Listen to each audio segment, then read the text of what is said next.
Alright, so this is an Ozark Trail fanny pack from Walmart. I don't know if they're still selling these. I bought this probably in the fall, late summer, early fall, I believe. Somewhere there. It's nylon ripstop kind of deal. It's got some loops in front, kind of reminiscent of Bali loops. I think they're a little too wide to be super useful. However, you could hang things on carabiners or something to dangle off of it if you don't mind stuff swinging around. It's got a front pocket and a larger interior pocket. It's got a loop for, I don't know, hanging it somewhere, I guess. Not quite sure. I don't know if I've really used this too much. You can hang something off of it behind. It's got a little bit of padding and mesh for wearing it really tight to yourself to not accumulate too much sweat. Although I wish it was all the way through. I don't know why it's not. It's just a standard snap buckle with retention and some elastic retainers for the slack. I've not put this through like a ton of really strenuous stuff, really tight. It's usually been kind of loose and haven't been really reefing on it, so I can't speak to how well the stitching holds up. It doesn't really appear to be like bar tacked, but I haven't had any issues. The buckle's pretty simple. Not much to say about that. But in this video, I'm going to talk about setting it up as a poverty IFAK pouch. What I like about having the fanny pack loaded up for IFAK stuff is that it can go with anything. You don't have stuff in a pouch that you have to undo the molly stuff on or whatever. This can go anywhere. It doesn't even need to be worn. It can just get put in a backpack or something, or hung off or something, or thrown in a truck, or on a horse. I don't know. It can go pretty much anywhere. It's got a ton of capacity. I don't even have it all the way full. So this is kind of a secondary or tertiary IFAK. Also, it being my third IFAK, at least, that I have made up in a pouch ready to go. I can take this. I can hand it to somebody. I can use it as a ThrowBag. Everybody talks about IFAK pouches.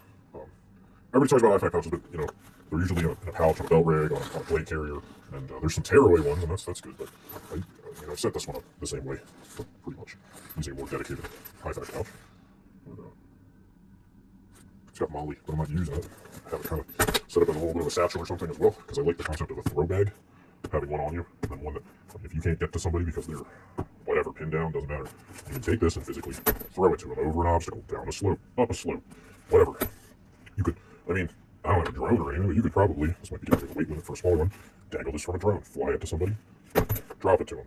The drones usually, in what we've experienced, drop explosive munitions, but it doesn't mean that they can't drop life-saving supplies too. So as far as contents, I'm trying to do this with one hand. I've got it labeled. I say that it has a tourniquet on it in case somebody needs to use it on me. I think that's a good idea. I would advise doing that since it's less apparent. I do that with all my things anyway.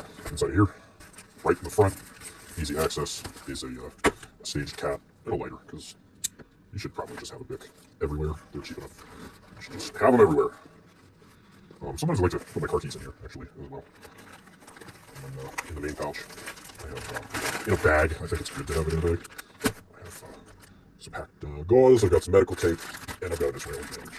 Now, this is in no means a really super duper complete kit. We've got some bleeding control here. If you were doing this as a dedicated one, you have a ton of space in there. You have so much space in there. You've really loaded up. Like I said, this is tertiary. I have two other kits. One is sort of a supplement, the one I showed you. It's kind of a supplement to the one that's set up to be a belt rig, so do not judge necessarily the contents of these or think that this is sufficient because we have room to spare. It doesn't weigh that much, and there's a lot more that could be in here. But as far as basic bleeding control, this is better than nothing. It's better than a sharp stick in the eye. Maybe enough to buy somebody enough time for the professionals to get to you. But like I said, I like this one. I don't know if they're still selling it at Walmart. I think it's a good enough investment. I haven't had too many issues with it yet, but it hasn't seen super serious use. But it's also not that expensive. You got a front pocket. I like to use that for tourniquet, and then an interior larger pocket. And I like to bag up other first aid supplies and have them in here.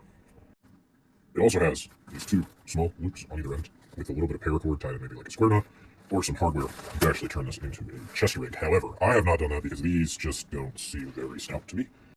Anyway, that's it. So if you're young or you're not even really into LARPing and you just want a first aid kit for your car or your boat or your ATV, and maybe you have the supplies but you don't have a good smaller pouch to carry in, because I know a lot of those pre-built kits, they get pretty big and bulky. So you could consider the Walmart Ozark Trail fanny pack and just labeling it. And honestly, this is good in the front. I think I should label it somehow on the top as well, so if somebody can only see the top, they'll still see that it's a first aid kit. So anyway, I think that's about it. Hopefully this helps somebody. And if you like these super duper poverty tips and builds and ideas, like, subscribe, but more importantly, just share it. You know, somebody, your little brother, your brother-in-law, your cousin, your coworker, guy from your church who doesn't have a lot of money but he wants to get started out LARPing, or maybe, I use this for hunting. I just hang it on wherever. It's a fanny pack, it's very adjustable. You hang it on anything. So share that with somebody that this could help more than anything. It might save a life. Often, people who are the least prepared for events are the ones who actually experience them. So anyway, find a good video about what actually to put in it. But this is a great little first aid pouch, very universal.